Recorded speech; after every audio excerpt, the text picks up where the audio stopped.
Hollywood Animal is a tycoon strategy game where you're the boss of your own film studio.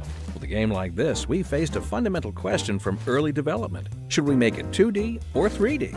For most genres, the answer to this question is practically predetermined, but with strategy games, it's not so obvious. These days, 3D is more convenient, more practical, and often faster to produce, but we still lean towards 2D. We wanted Hollywood Animal to evoke fond memories of Theme Park or Railroad Tycoon 2 or Caesar 3. 2D gives the artist more control over style and atmosphere, making the game feel more intimate and handcrafted, which we felt was more important in a game where you build something up and enjoy the fruits of your labor. But there's one small problem. 2D is, well, two-dimensional, literally flat. No matter how many animations and effects you add, all the buildings and objects in a 2D game are paper cutouts glued to a cardboard canvas. In any strategy game, you spend a lot of time hovering over your domain and moving the camera back and forth. But in a 2D game, the individual images or sprites and the overall environment have zero reaction to any of this.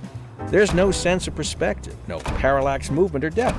Everything is just painted flat on the screen.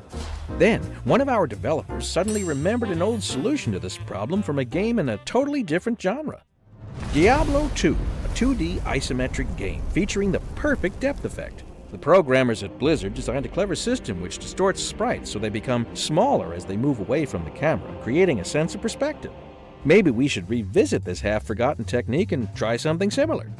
To make it all work, so each building, bench, and tree can distort correctly in perspective, we started by drawing a simple two-dimensional mesh for every sprite in the game, sometimes layers of them. We then projected the 2D sprites onto the meshes, and then finally came the painstaking, exhausting work of setting height values for every vertex in every single sprite.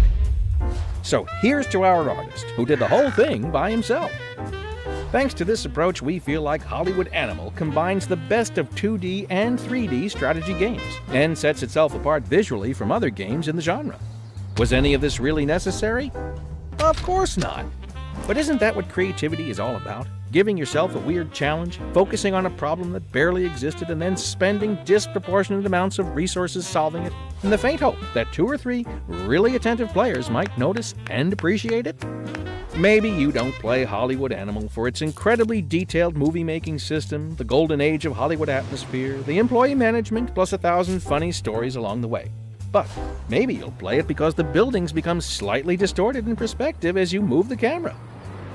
It's something to think about.